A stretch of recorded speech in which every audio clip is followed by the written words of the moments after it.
Hi guys, welcome to one more session of UPSC Basics, and in the geography we will be doing the Earth's crust. This is part 2. Do watch part 1 as well. In this part we will be seeing Earth's movement, types of mountains, types of plateaus and types of plains. So first, the Earth's movement. So basically Earth's movement has been starting, as I told you in part 1, that it has been starting since the Earth started evolving, right? That is from the pre-Cambrian period, 3,500 million years ago, right? Then you have different eras. The recent orogenies, you have 3 types. Again, types is depending on the era. You have the Caledonian era, okay, Caledonian orogenies. You have the Hercynian orogenies, and now we are in the Alpine orogenies. So the Caledonian era, the Caledonian orogenies were Scottish and Scandinavian mountains. Okay, again they got eroded and they don't have the striking features which those mountains should have. Right? Then you have the Hercynian era, 240 million years ago, and the Caledonian era or the Caledonian orogenies were 320 million years ago. Okay, so here it is the Hercynian era, and the Hercynian orogenies, you could see the Ural Mountains, you have the Appalachians of America, you have the Pennines. Because of the denudation, again they don't have those features which mountains should have, right? Or highlands should have. Then again now, the present one which have been started from 30 million years ago, that is the Alpine mountains or Alpine orogenies. Orogeny is basically study of mountains. So orogenic activities relate to activities which build up mountains, right? So that is orogeny, a new word for you. So Alpine, again in the Alpine orogeny you could see Alpine mountains, Rockies, Andes and the Himalayas. Presently the Alpine orogenies, they are lofty and they are as young mountains because they still are continuing to grow. Okay, they grow till a certain period, and again because of the forces of denudation they will again come down, right? Like the old orogenies which we have seen. So again in types of mountains you have fold mountains, block mountains, volcanic mountains and decidual mountains. So fold mountains, see basically what happens is, these are different layers, okay? So when these are compressed, they tend to fold like this, right? Correct? If you compress them, length will be less. The total length will be less. So these are nothing but fold mountains. It's very simple. They are specifically found in the Circum-Pacific belt, yeah. And again, Alps, Himalayas, Rockies and Andes are fold mountains again. So this is sometimes how the fold occurs. Okay, this is a normal fold, right? So again, this is the topmost part is known as anticline, and the bottom part, okay, this one is syncline. Okay, so here you can see the shape is normal, right? Here it is slowly moving towards the right side, so it is asymmetric. Here, this is known as overfold, right? It is overfolded here. And then this is known as recumbent fold. Okay, recumbent fold, and this is again, nap. This is known as nap when again it comes over one another, and this is the thrust plate, the actual plate which moves upward, right? Because the thrust force. So this is the thrust plate. So sometimes you can also see these features there. So next is block mountains. So block is basically a whole block. A continent moves up or down. Not a continent, a small part. Okay. What happens is you have one plate, okay, like this. So if you pull it apart, okay, if you pull it apart like this, that is tension. What will happen is they'll slide over each other, right? If you pull them, they will move apart from each other. So this is what happens here. So the plate was here. You have a crack here. So crack usually happens at a weak place, obviously. So crack is happening here and they are moving apart, right? See, this was here, it has moved apart. In an angle, because the crack is at an angle, okay? If it's perpendicular, obviously it will come down. It's an angle, so it will come here. That happens in tension. In compression, what happens is, the crack is diagonal usually, okay? So when we compress it, obviously one goes over the other, right? So if this is like this, I put pressure from this side and this side, So they will go one over the other. That is what is happening here. So this is the line of action of the movement. Here also this goes down but away from it. Here it goes up but towards it. Okay, and this is known as transcurrent fault, when the fault in the plane, it is not in a straight line. Okay, that is why current and transcurrent. Okay, it is named as transcurrent faults. So those were 3D diagrams. So here I have drawn 2D diagrams for easy understanding. Okay, so let's assume we have a block of land and I have cut it in the middle like this, and we have faults in this manner.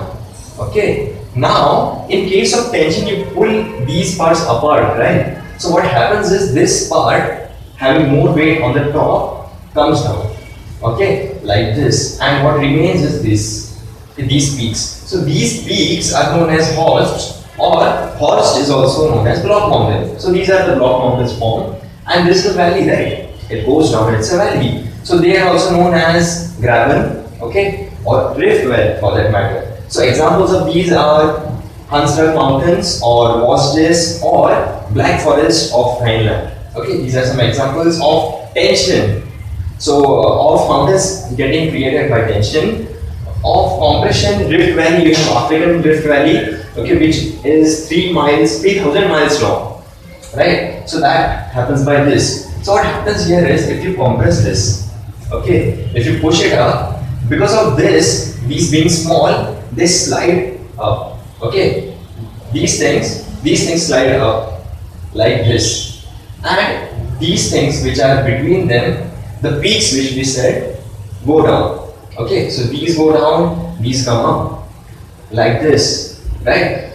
And apparently what happens is, these are edges, right? So they tend to wear off. Okay, and they form like this, something like this. So these are rift valleys, which example which I told you is African Rift Valley, which is 3,000 miles long. So next we have the volcanic mountains, and as the name suggests, they are formed by volcanic eruptions, right? So I'll show you, just demonstrate you how it happens. Assume this is a normal land, right? And you have an volcano coming here. Now the lava and all, this will come like this, right? So it will spread here like this, right? And obviously after the lava solidifies and there is also ash, volcanic ash coming out. So after it settles down, it has a thick layer of ash over it, right? So let's assume this is the ash. Okay, again after some years you have one more volcanic eruption and this thing again. Over like this. Okay, again a layer of ash settling over it.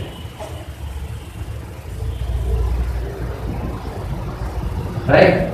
So after consecutive, again, this is how the volcano builds. Okay, you have many sections. This now looks like a mountain, right? So this is how a volcanic mountain looks, right? I think that is how the structure it has. And you have these examples. You have Mount Fuji in Japan, Mount Mayo in Philippines, Mount Merapi, Sumatra, Mount Agung, Bali, and Mount Cotopaxi in Ecuador. Okay, these are how, and these are specifically found in the Circum-Pacific belt. You know, where you are prone to have volcanoes, and some of those are live volcanoes as well. So last in the mountains is residual mountains. So guys, imagine this is a land. Okay, this is a mountain land. This is a plateau, right? So you have various forces of denudation, right? You have rivers, sun, glaciers, and there are many factors again, right? So because of which, what happens is this slowly tend to erode. And these are the hard igneous rocks. So what happens is, ultimately because of erosion, mountain sort of shape is formed. Okay, so this is hard, right? And because these are soft and they are not resistant, they tend to erode and the original plateau changes to mountain. Okay, takes the structure of mountain. So very good example is Mount Monadnock in USA. Okay, again these mountains basically you can also find in Deccan Plateau. Narmada river has cut through the plateau, right? If you see river Narmada and even river Tapi, All the rivers, I mean the plateau rivers, okay, you can find them, they have cut through the plateau by the same thing, right? Earlier it was plateau, then while going, eroding and all, ultimately you get this structure. So again, you can also find the same structure in highlands of Scotland and Scandinavia. Cold mountains keep on raising, right? Keep on going at a height because they are known as young mountains. So cold mountains are also known as mountains of elevation because they keep on elevating. Volcanic mountains, you can say the lava comes and accumulates there, right? So volcano or volcanic mountains are known as mountains of accumulation because they are formed by accumulating, and residual mountains are known as mountains of denudation because by denudation process they are being formed. Okay, so cold mountains, mountains of elevation; volcanic mountains, mountains of accumulation; residual mountains, mountains of denudation. So next is plateau, and plateau is a large area, okay, which comes up or the surrounding area goes down. But the spans of the area or the spatial characteristic, if you see this, the area wise it's quite big. Okay, plateau as compared to mountains. Second thing or second characteristic of a plateau is that the sides are quite steep. Okay, as compared to mountains. So first of them is tectonic plateau. So obviously because of tectonic movements which are going inside the earth, the plates basically which flow down the mantle. So what happens is, consider this to be an area and you have two faults here. Okay, earlier this was one land. So what happens is, because of tectonic movements, this area or this big area tends to come out. Okay, like our Deccan Plateau.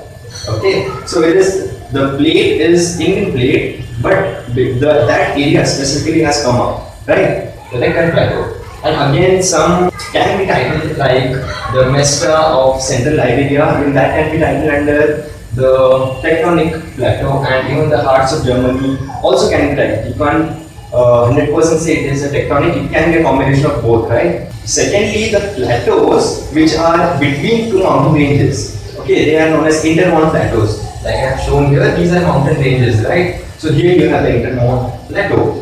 So again, one example is obviously the Tibetan Plateau, okay, which is also known as cold desert, right? So this is the Tibetan Plateau, and on the north you have the Kulon range, and on the bottom you have the Himalayan range, right? So again, second example is the Bavarian Plateau, which forms, which is in the middle of the Andes range. So next is volcanic plateau. Obviously, as the name suggests, they are formed by the lava solidification. Difference in the volcanic plateau and mountain is that the lava which comes out of in volcanic mountain is thick. Okay, that is the reason why it comes down and solidifies on that place. Okay, being thick.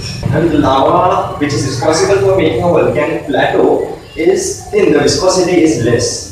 Okay, that is the reason why it flows and it makes big sheets of lava. And one of the most distinct volcanic plateau is Colombian Snake Plateau. The thickness, okay, one layer of the lava, the solidified lava is 100 feet thick.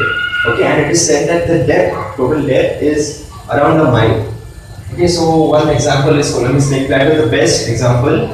Again, you have the Andean Plateau of North Ireland and also northwestern part of Deccan Plateau.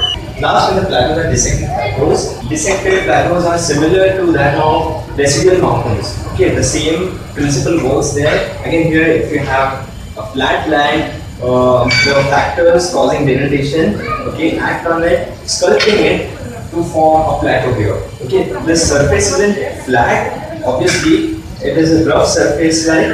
Okay, one example is Scottish Highlands here because of snowfall and rivers. Yeah, glaciers, Scottish Highlands have been formed. Again, so these are in the humid conditions, right? So in the arid or semi-arid conditions, what happens is, because of winds, abrasion, okay, or corrosion you could say, and rivers cutting deep into the land, you can have canyons, okay, canyons like the Grand Canyon, and they have, steep slopes, very steep slopes because of the wind action.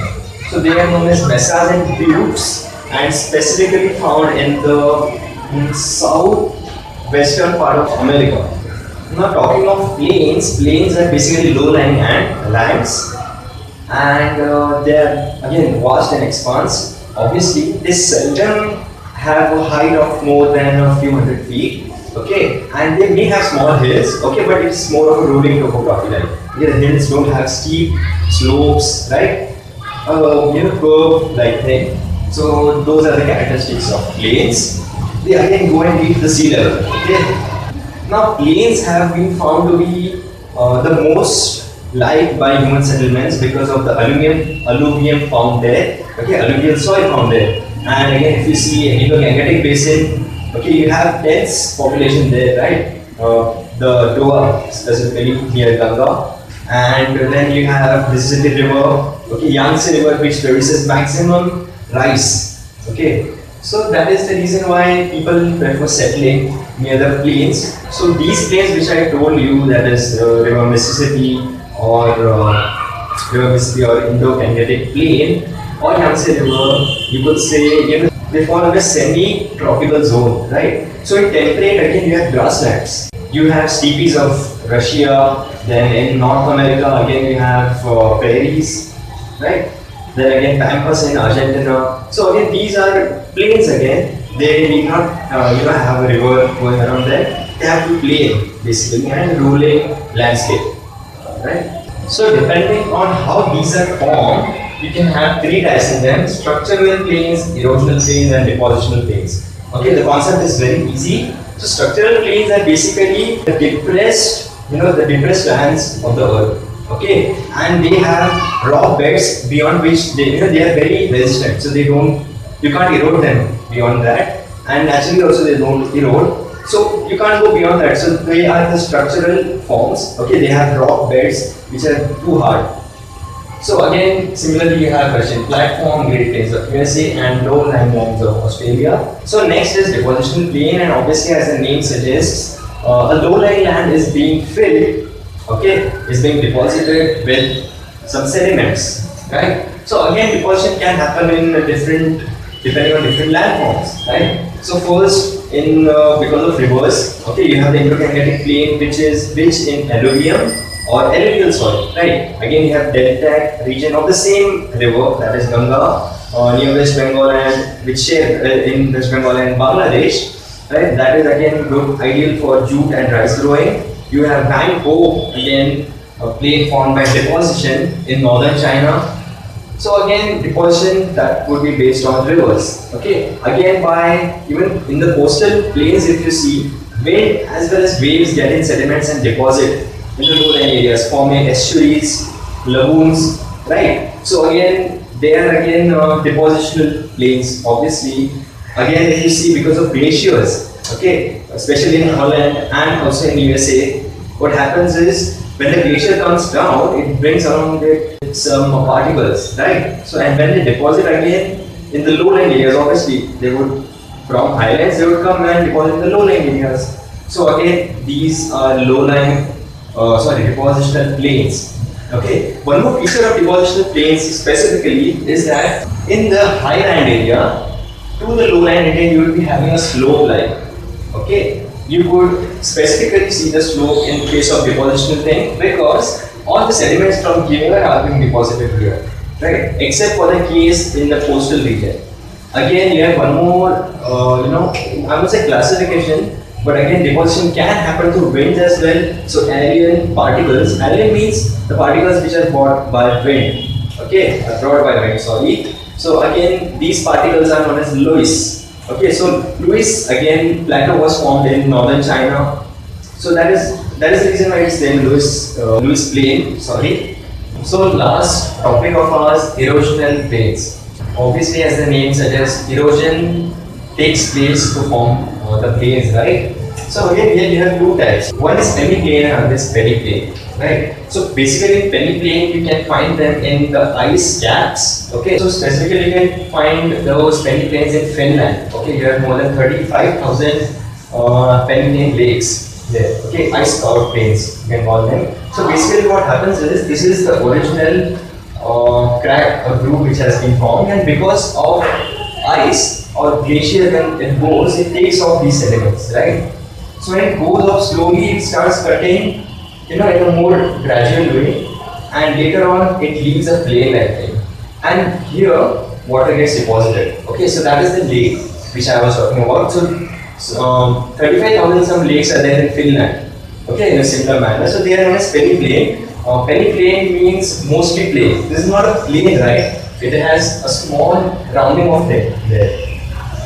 So second is the periplain. Okay, these are specifically found in arid or semi-arid conditions in deserts in Africa, and these deserts, okay, they are known as reg there. These are stony deserts. They are gravels like, not sand exactly. So what happens again? You have similar structure, but because of wind, okay, because of the inundation of wind, what happens is these slopes, okay, slopes.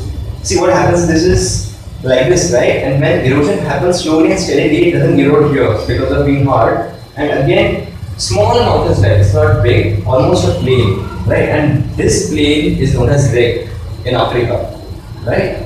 So these are periplains. Don't forget to click the subscribe button to be notified when I upload a video.